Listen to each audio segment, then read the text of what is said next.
রাজনৈতিক ও ধর্মীয় পরিচয় না দেখে বিএনপি নেতাকর্মী সহ সবাইকে বন্যার্তদের পাশে দাঁড়ানোর আহ্বান জানিয়েছেন বিএনপির ভারপ্রাপ্ত চেয়ারম্যান তারেক রহমান। বন্যায় এরই ভিতর মৃত্যুবরণ করেছেন কয়েকজন মানুষ।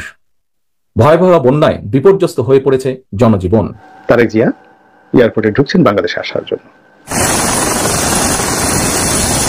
আসসালামু আলাইকুম প্রিয় দর্শক বন্ধুরা, নতুন একটি নিউজ ভিডিওতে আপনাদের জানাচ্ছি স্বাগতম। এইমাত্র পাওয়া তাজা এবং গরম খবর।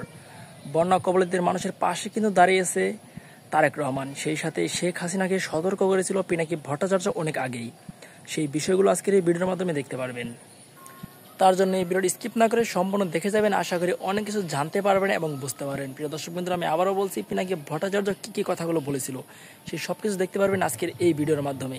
সেই সাথে যে ভিডিওর অংশ বেশি দেখে ভিডিওগুলো শুরু করেছিলাম, সেই ভিডিওগুলো আপনারা বিস্তারিতের মাধ্যমে একের পর এক দেখতে পারবেন। প্রিয় দর্শক বন্ধুরা, বেশি কথা বলবো না, আপনাদের বিস্তারিত ভিডিওতে নিয়ে যাব। বিস্তারিত ভিডিওটি দেখার আগে একটা রিকোয়েস্ট, যারা এখন এই চ্যানেলটি সাবস্ক্রাইব করে রাখেন, এই চ্যানেলটি সাবস্ক্রাইব করে দিয়ে পাশে থাকা বেল আইকনটি বাজিয়ে রাখুন। ইতিমধ্যে যারা সাবস্ক্রাইব করে দিয়েছেন সকলকে জানাচ্ছি অসংখ্য ধন্যবাদ। প্রিয় দর্শক বন্ধুরা, চলুন তাহলে এই ভিডিওতে একটি লাইক দিয়ে আমরা ধারাবাহিকভাবে মোবাইলের স্ক্রিন থেকে একের পর এক বিস্তারিত ভিডিওগুলো দেখে আসি। হঠাৎ করেই দেশের পূর্বাঞ্চল, বিশেষ করে উত্তর পূর্ব এবং দক্ষিণ পূর্বাঞ্চলে সৃষ্ট আকস্মিক বন্যা পরিস্থিতির মারাত্মক অবনতি ঘটায় লক্ষ লক্ষ মানুষ পানিবন্দী হয়ে পড়েছেন। পূর্বাঞ্চলে জেলার পর জেলা প্লাবিত হওয়ায় মানবতর জীবনযাপন করতে বাধ্য হচ্ছেন লক্ষ লক্ষ মানুষ। জীবন ও সম্পদের ক্ষয়ক্ষতি হচ্ছে। বন্যায় এরই ভিতর মৃত্যুবরণ করেছেন কয়েকজন মানুষ। ভয়াবহ বন্যায় বিপর্যস্ত হয়ে পড়েছে জনজীবন। প্রিয় দেশবাসী, বাংলাদেশে আকস্মিক এই বন্যা দেশের অভ্যন্তরে উদ্ভূত কোনো কারণে নয়।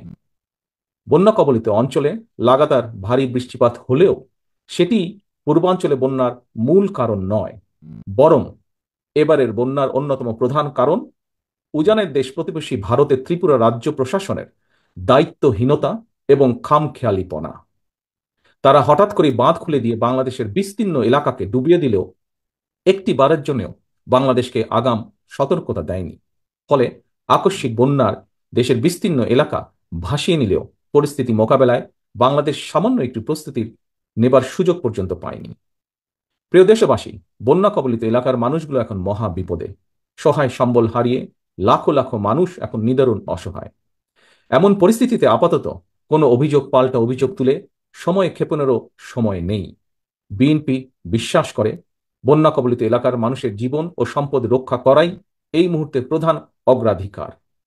দেশের বন্যা পরিস্থিতিতে আমি সারা দেশে, বিশেষ করে দেশের যেসব এলাকা বন্যা আক্রান্ত হয়নি সেসব এলাকার বিএনপি এবং এর অঙ্গ ও সহযোগী সংগঠনের নেতাকর্মীদের প্রতি আহ্বান জানিয়ে বলতে চাই, আপনারা সমন্বিতভাবে বন্যা কবলিত এলাকার মানুষের পাশে দাঁড়ান।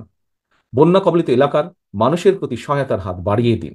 বন্যা কবলিত অঞ্চলে খাদ্য, বস্ত্র, চিকিৎসা এবং ওষুধের সহায়তা দিন, ব্যবস্থা করুন। তাদের নিরাপত্তায় পাশে দাঁড়ান।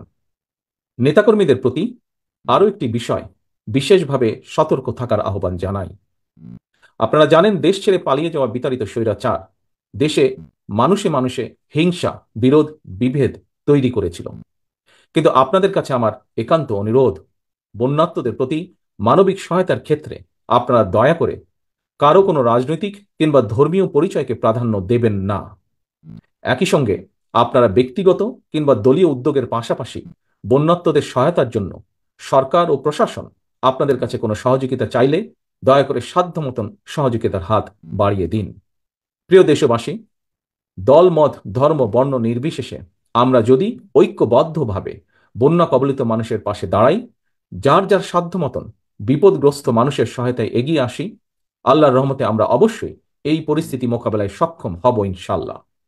তবে কাকুর কথায় মারি আজকাল আর খুব বেশি সাহস বা ভরসা পাচ্ছি না। আর মেশিন আছে, পাটাকা আছে, মারি দু চারটা মেরে দাও কাকু। পরিস্থিতি খারাপ হয়ে গেলে এগুলো ঘোষণা টোষণা দিয়ে কাজ হবে না। তবে এবার কিন্তু সত্যি সত্যি কিছু একটা ঘটাতে যাচ্ছে, আমরা আশায় আছি। হ্যাঁ, সবুরে মেওয়া ফলে তবে কাকুর মেওয়া পচেও যেতে পারে, যে অবস্থা তৈরি হয়েছে। দর্শক, রাশিয়ার অভ্যন্তরে যখন ইউক্রেনীয় সেনারা ভালোই কিন্তু অনেকটা দূর আগে গেছে। আমি নিউজগুলো নিয়মিত আপলোড করতে পারছি না, মোটামুটি বেশ কয়েকশো কিলোমিটার মানে দখলে নিয়ে গেছে গ্রাম শহর। পাশাপাশি তাদের অনেক সেনাও নিহত হয়েছে, নতুন সেনা এন্ট্রি করছে। এই যখন অবস্থা, ইউক্রেনের এই যে টোটাল কামব্যাক পজিশনটা, এটা তৈরি করে দিয়েছে কে? ন্যাটো। সরাসরি ইউক্রেনের হাতে ট্রিগার রাইখা মানে ইউক্রেনের কাঁধে বন্দুকটা রেখে ট্রিগারটা কিন্তু ন্যাটো টিকছে। ইভেন কোথায় কোন জায়গা দিয়ে রাশিয়াতে ঢুকতে হবে, স্যাটেলাইট প্রযুক্তির সহযোগিতা, মেশিনারির সহযোগিতা, এই যে রাশিয়াকে এই মুহূর্তে বিধ্বস্ত করছে, টোটাল প্ল্যান সেট আপ, যুদ্ধের পরিকল্পনা সবটা কিন্তু ন্যাটোরই দেওয়া। তো পুতিন কি ন্যাটোর বিরুদ্ধে কোনো ব্যবস্থা নেবে না?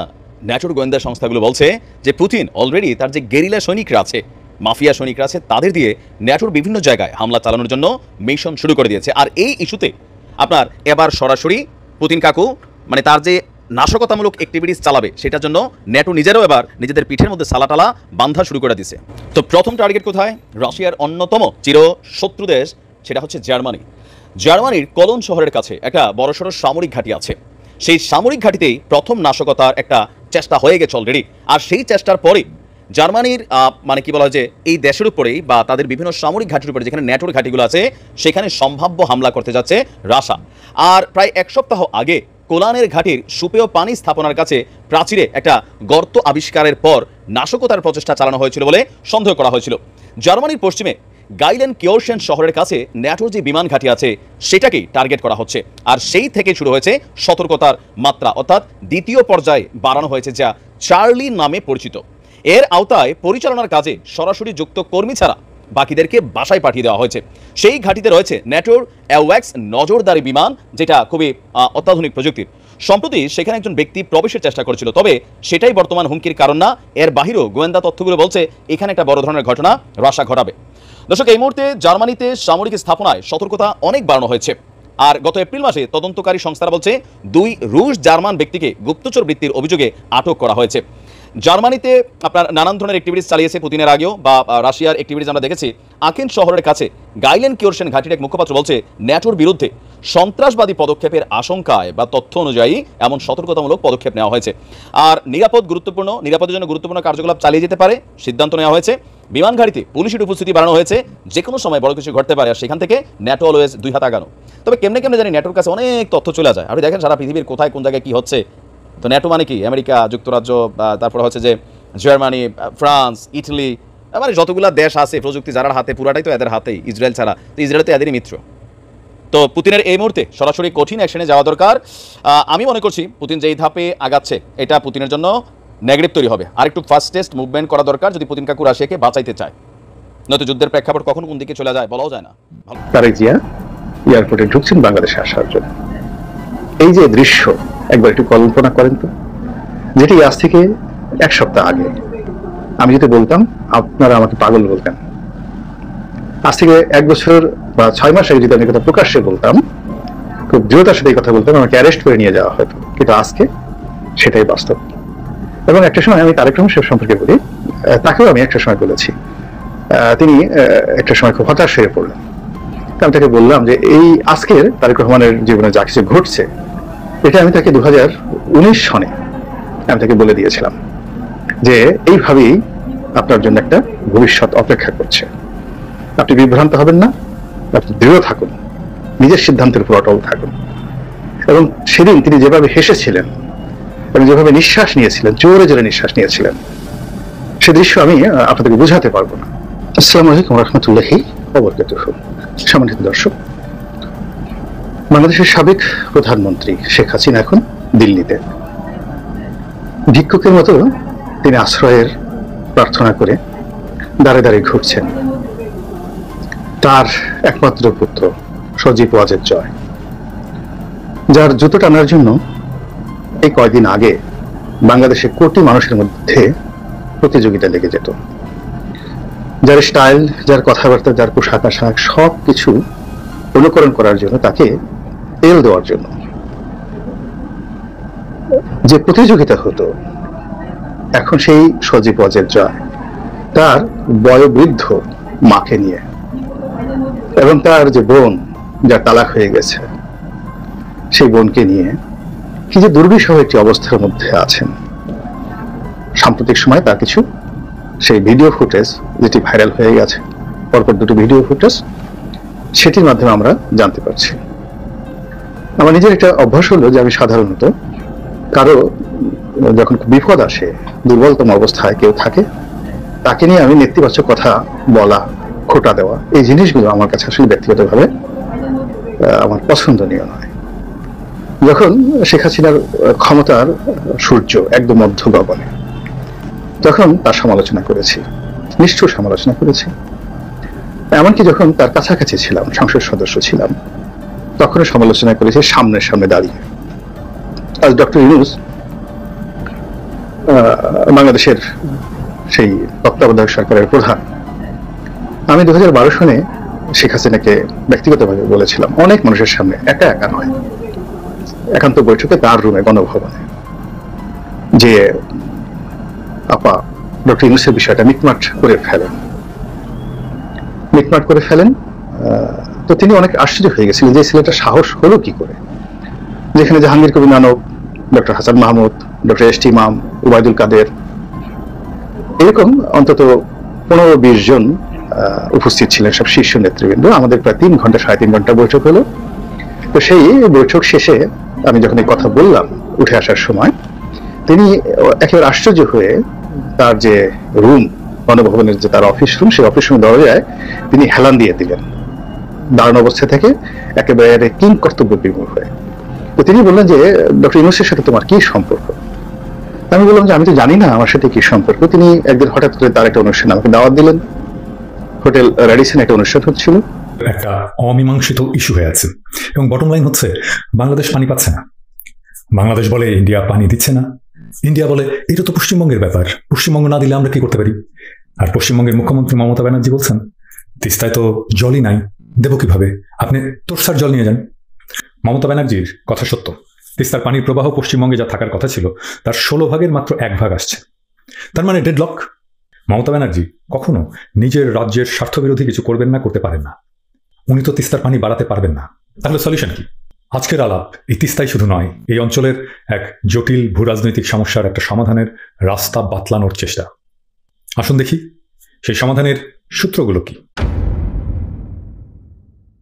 তিস্তার পানি শুধু বাংলাদেশের জন্যই প্রয়োজনীয় না, তার দরকার আছে পশ্চিমবঙ্গেরও, বাংলাদেশের চাইতে বেশি।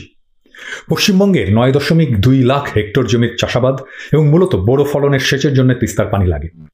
বাংলাদেশের 7.5 লাখ হেক্টর জমিতে তিস্তার পানিতে বড় আবাদ হয়। পূর্ব বাংলা মানে আমাদের বাংলাদেশ আর পশ্চিমবঙ্গ মিলে যে বড় আবাদ হয়, তার জন্য তিস্তার পানির যে প্রবাহ দরকার তা হচ্ছে প্রতি সেকেন্ডে 1600 কিউবিক মিটার, কিন্তু পশ্চিমবঙ্গেই আছে প্রতি সেকেন্ডে মাত্র 100 কিউবিক মিটার। ভয়াবহ অবস্থা। তাই তিস্তা শুকিয়ে গেলে বাংলাদেশের চাইতে পশ্চিমবঙ্গের ক্ষতি বেশি। তাই তিস্তার শুকিয়ে যাওয়া ঠেকানো বাংলাদেশ আর পশ্চিমবঙ্গের উভয়েরই স্বার্থ। বাংলাদেশ এবং পশ্চিমবঙ্গের রাজনৈতিক নেতারা, এমনকি বিশেষজ্ঞরা কখনো খুঁজে দেখেননি কেন তিস্তা শুকিয়ে যাচ্ছে। সমাধান আছে তিস্তার শুকিয়ে যাওয়ার কারণের উপরে, যেখানে আমরা কেউই কখনো নজর দেইনি। আসুন আমরা আবিষ্কার করি আজকে কেন তিস্তা শুকিয়ে যাচ্ছে। তিস্তার পানি শুকাচ্ছে তিস্তার অববাহিকায় হাইড্রো ইলেকট্রিক ড্যাম তৈরির কারণে। কিভাবে পানি শুকায়? আসুন আমরা পানি এবং নদী ব্যবস্থাপনার খুব বেসিক কিছু ধারণা নেই। এইটা একটা স্বাভাবিক নদীর বেসিন।